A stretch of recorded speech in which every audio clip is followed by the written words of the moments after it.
This headphone uses a ribbon driver, costs less than $200 and can run from anything including a smartphone. It's a completely unique proposition and one that I think is worth you knowing about.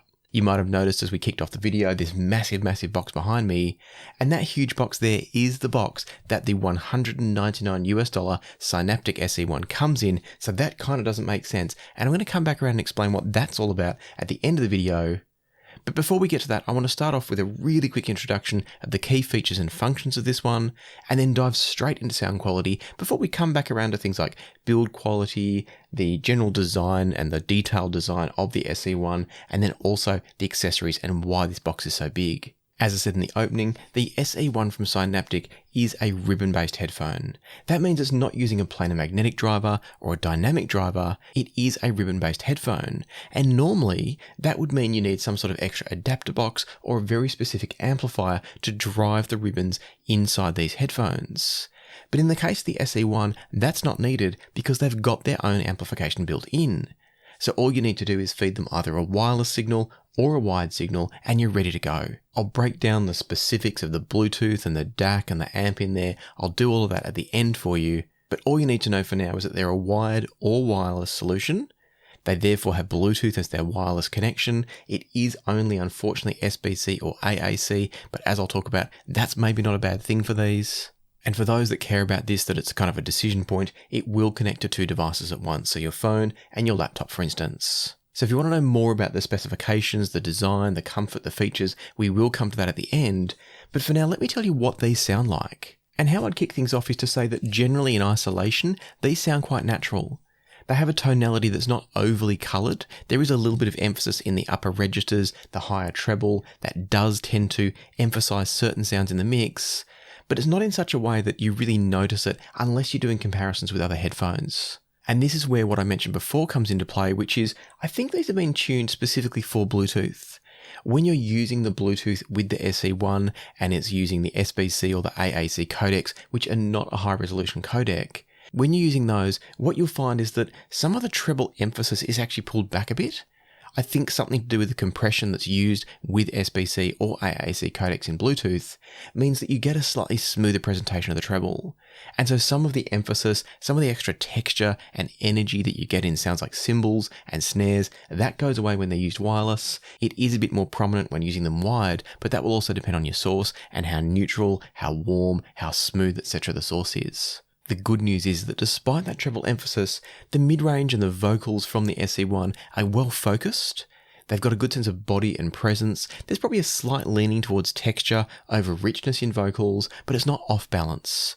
It's a slight lean towards texture rather than a complete focus on that at the expense of the richness and the body of the vocals. The bass from these, despite being a ribbon driver which is normally very fast but not always particularly weighty, the bass from these is actually fantastic. It's got a good sense of impact and presence and punch. The extension goes very, very deep. And that all comes back to the fact that there's a bit of emphasis deliberately tuned into the sub bass of the SE-1. They've got quite a lift in the sub bass, but it's contained to the sub bass, so it doesn't bleed anywhere else in the mix. And it makes them very enjoyable. They have enough bass, they have presence in the bass, but they're not a bassy headphone as such. In my initial listening to these, I'd describe the staging from them as solid. Whether or not they're class leading remains to be seen. I've got a comparison coming up in just a moment that will help us to understand that better. But in isolation, they left me wanting nothing in terms of soundstage. So we're talking size in terms of width, we're talking depth, image focus and presence. All of it was really good from the SE-1. And so from all of my initial listening to these, which was a combination of using my smartphone, streaming Cobas or Tidal, and then also connecting it up to some of the higher quality gear that I've got here, such as the Chord Hugo TT2, in all of that, the SE-1s generally I found to be quite good. Where I particularly enjoyed using them was for computer-based audio. So whether it was gaming, editing videos, any general video, movie watching type situations, that's where the SE-1 was very enjoyable. They've got a wonderful sense of tactility and articulation. You feel the leading edges of notes, that energy that happens at the beginning of each sound. They do that really well without over-enhancing anything. I wouldn't suggest, despite what it says on the box about sound as the artist intended, I wouldn't suggest that they're a truly neutral sounding headphone. There is definitely that emphasis in the upper treble that throws things out of what I would call a 100% natural or a 100% neutral and reference tonality. but for general usage, I think they're very good. But as is always the case, the key for me is to see how does it stack up against a competitor around a similar price. And when we're talking about competitors for the SE-1, that's a bit tricky because there's not a lot of open-backed wireless headphones around. I no longer have the HEADPHONE open-back wireless headphones because they've been discontinued now. And off the top of my head, I can't actually remember the name of them. But the point being, I don't have anything that's a direct competitor to the SE-1 from a wireless point of view. But because of the performance of these being very, very strong and having that very good wireless connectivity, I thought it was worth giving them a go up against the Sennheiser HD560S. Both of these headphones come in at around about the $200 mark, and both of them are offering an open back kind of audiophile type of experience. Now, I should clarify here, the SE-1s are not being presented according to everything I've heard and seen from the PR company that sent them out for me. They're not being presented as an audiophile type headphone, so much as a general consumer type headphone to get great quality sound to the masses, so to speak. And so that's why they're priced as they are, but it's also why I think the HD560S is a really nice accessible audiophile option to kind of put up next to them. As I listened to a bunch of music through both of them, one of the tracks that I decided to make some notes on was Under My Thumb, performed by Lucky Peterson. And starting off with the HD560S, it sounded quite good, but definitely forward in the treble. The HD560S has kind of what I would describe as overall a bass through treble tilt, where it starts a bit lower in the bass and then generally increases as it goes all the way up into the treble. So they have a treble leaning sound. They're not overly bright. They do have good bass, but there is definitely an emphasis towards the treble. What that results in is a mid-range and vocals that can be a little bit recessed. Because the treble's kind of the star of the show, it does leave both the bass and the mid-range as a secondary element. But as I said before, the bass still has a good sense of presence and extension to it. It's just secondary to the treble as opposed to completely lacking. Going back over then to the SE-1, and what I noticed was that it shifts that treble emphasis higher. So both have treble emphasis. In the case of the SE-1, it is a little bit better balanced because it's got that sub-bass emphasis. But it's also different from the HD560S because the treble peaks happen higher in the range. Now on one hand that's good because it makes them a little bit less fatiguing to my ears, but on the other hand I think it also makes them sound just a little bit less natural. So the 560S to me was sounding more natural despite not being completely natural, whereas the SE-1 did take it just a little bit too far and drew my attention a little bit too much to sounds that I don't think should be emphasised, like snares and cymbals once again. What this did show me though was that the SE-1 is delivering a wider soundstage and better space between instruments as well. The HD560S isn't a slouch when it comes to soundstage, but I definitely think the SE-1 is doing it even better, and that's great. That means it's a really solid performer at the price, taking into account that it has got that slightly off natural, I'm not going to call it unnatural, but slightly off natural tuning. The more time I spent with both of these, the big thing that I noticed was that I consistently found the HD560S just a bit more fatiguing. Where the treble peaks fall in the HD560S tuning and the fact that the bass kind of tapers off means that I did want to put down the 560S quicker in each case compared to the SE-1. Neither is a bad headphone, but if I had to choose to listen to one for an extended period of time, it would be the SE-1. And part of that comes down to the fact that it's got the bass emphasis to offset the treble. Another part of it is where the treble peaks lie are less inclined to produce fatigue for me and for many people, I think. And then the other thing to take into account here is that our brains will adjust to the frequency response of any headphone that we listen to for an extended period. And so what will happen is that over time, the treble from the SE-1 that initially sounds a little bit less natural, our brains will adapt and adjust to that, and that will become normal to us after a short period of time. So I would choose the SE-1 over the 560S from a pure enjoyment point of view. When we get to the end and I'll talk about the comfort and the fit and the build quality, you may decide then that the 560S is better, although they're not perfect either. But in terms of pure sound quality, I do think I slightly prefer the SE-1 from an enjoyment point of view. However, there are those of you out there that will definitely prefer the 560S because it is a little bit closer to natural straight out of the box. If you don't have issues with fatigue, it's probably the one that you're going to go for instead.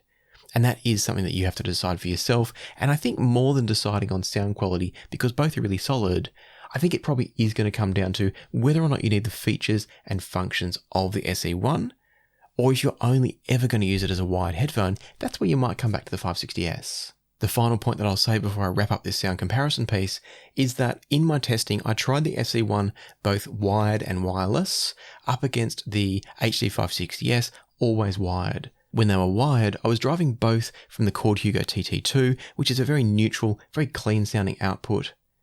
And in that particular setup, I probably found that the HD560S might have been slightly preferable with that wired setup. Where things tilted back in the favour of the SE-1 though, was that if I used those in a wireless setup with my phone and keeping the HD560S being driven by the TT2, which is a vastly superior device compared to Bluetooth from my phone, what I found was that I was actually preferring the wireless connection to the SE-1 over the very high quality connection to the HD560S. Now obviously source synergy and pairing comes into this. If I'd paired the HD560S up with maybe a tube amp or a smoother sounding amp that was going to tame the treble a bit, that might have balanced things off differently. But the reason I point this out is that I think the wireless connection to the SE-1 is actually where they're at their best. I probably wouldn't use these very much as a wired headphone because the wired connection tends to bring out the flaw in their treble tuning far more than wireless. And so again, I raise that just to point out that if you are buying a headphone that you're going to use both wired and wireless, that's where I think the SE-1 has strengths, particularly mostly as a wireless headphone. If you are going 100% wired, they maybe aren't the best choice there unless you've got a more rolled off sounding amplifier. And so if the SE-1s are still capturing your attention at this point, let's talk a bit about the build quality and the design, some of the extra features and functions of the headphones. The first thing I might talk about is this box behind me. Now the reason this box is so huge, and I don't know if I can show it on camera, but there's this suspension system inside the box to protect the SE-1s during shipping. Hopefully this will show up on camera. Some cables bouncing around in there. So you can sort of see on camera there, it's my most awkward filming ever, that box is suspended on elasticized straps from each corner.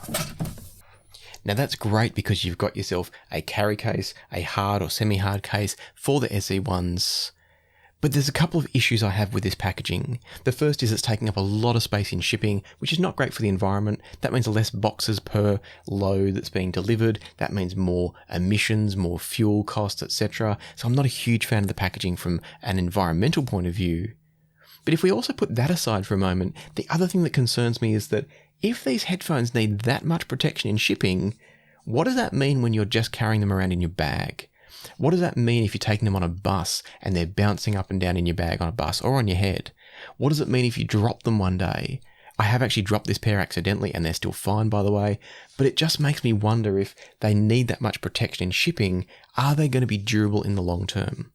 Now, I've been using these for quite a while now. I received them before the end of 2023 and I'm recording this in mid-January of 2024 and these have been working beautifully. They haven't missed a beat. So I'm not saying they are going to be breakable or fragile, but I did have the question in my head raised by the level of protection in the packaging and the shipping that I just wondered if these are going to be prone to issues with shaking and vibration. Now, if somebody from Sineaptic happens to watch this video and you want to leave a comment down below to answer that question, I'll be glad to pin it up the top. But for now, it remains a question for me rather than anything with any foundation to it. In other words, I haven't had issues, I haven't had problems, it was just a question raised by the degree of packaging. Now, once you open up the packaging and you get inside, what you then find is a headphone that's kind of a bit funky. And I say funky in the sense that it's equal parts very well designed and a little bit cheap feeling at the same time. Again, as I've said, I've lived with these for a while and nothing about them makes me think they're going to break or have any issues in the long term. But when I first picked them up, they did feel quite flimsy. There's a lot of plastic going on here, not particularly high quality plastics either. Keeping in mind, these are a $199 headphone. And so at first glance, I think they look quite good, but at first feel, they do start to feel like they cost. They don't feel bad, they just feel a bit cheap. On the other hand, that does make them nice and light, and they're very, very comfortable for long periods of time. Those of you familiar with Audio-Technica headphones will recognize this twin pad system. It's being done a little bit differently here, but it's very similar to what Audio-Technica do, and that does make for a very comfortable wearing experience. You have some soft padding underneath each of these little kind of pads here, and that means you're going to have the weight distributed across the head and on the ear pads, and that means that they are, as I said, a very good long-term wearing option. In terms of other adjustments, you don't get any rotation of the pads, but you do get some tilt. And these top pieces will self-adjust so you get the right length down upon your head to match the ear cups up with your ears. So there's no manual adjustment of the height or length of the headband. But I don't think anyone's going to have a problem with these. There's a lot of movement available to make sure they fit just right. While we're talking about the ear cups, these are using a pad that looks very similar to something like a HEADPHONE pad. And that's neither good nor bad. It's just a relevant comparison for those familiar.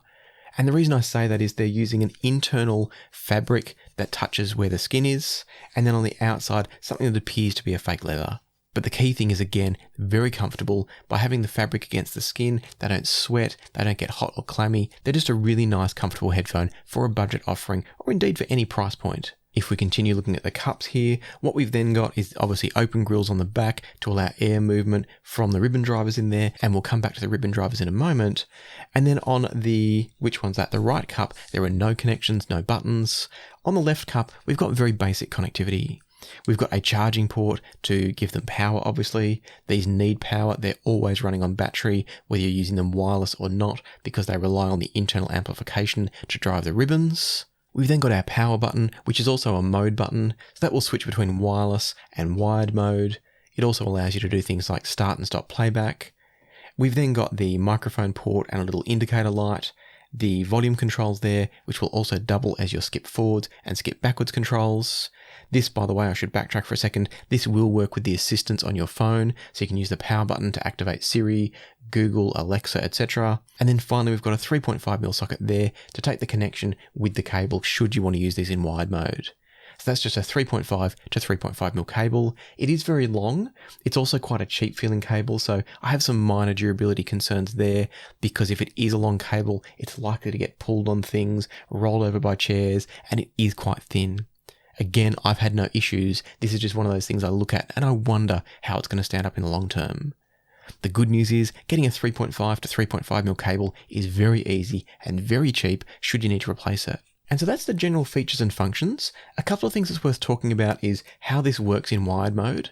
And that is that if you take that 3.5mm cable and you plug it into the headphone amp at one end and you plug it into the headphones at the other end, the amplification circuit within the SE-1 will automatically switch on and just start working.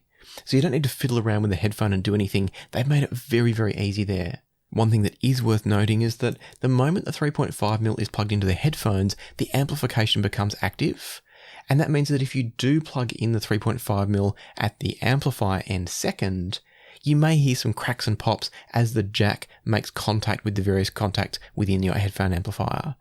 So as you plug in a 3.5mm plug, it does create some short circuits very quickly and briefly as it moves through the contacts inside the headphone socket. And the only reason I raise that is that it makes an unpleasant sound. It's not a bad or painful sound, it's just not particularly enjoyable.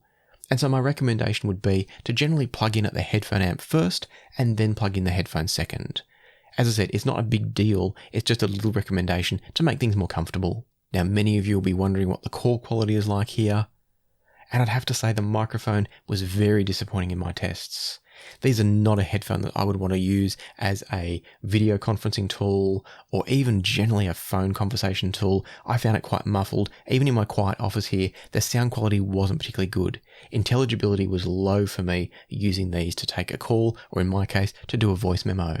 And so I would really think of these purely as a listening tool, a wireless music enjoyment device, movie watching device, etc. They're great for movies, but I really wouldn't think about them too much as a comms device. And so that kind of wraps up everything there is to know about the sound quality and the enjoyment of using the Sineaptic SE-1. For those that want a little bit more information about what ribbons are all about and why they're unique, let's take a look at this other pair that I've arranged so we can actually have a look on the inside. So you can see there, I've actually popped open the SE-1s and I've taken the mounting piece where the pads normally click on. They're removable pads, by the way, so you can replace them if you need to. I've popped all that off and had a look on the inside. And what you find inside each cup is that there is the Bluetooth and the control circuitry on the left-hand side. We've then got our ribbon driver array here in the blue, and you can actually see the ribbon drivers there. They're kind of like a corrugated metal film. There's a battery in next to it, so this black thing that you can see here is the battery. And then I think from memory, it's been a while since I looked at this, from memory, the amplification circuit is kind of tucked in underneath the driver from where we can see it here. And so what's happening is that when you're plugging these in or you're switching them on in wireless mode, what's going to happen is that the circuit here that you can see is going to power up the amplification and then either send the signal that's coming from the 3.5mm socket or the signal coming from the Bluetooth receiver out to both of the amplifiers. The reason that amplification and that specific amplification is necessary is that ribbon drivers use the diaphragm itself as the conductor.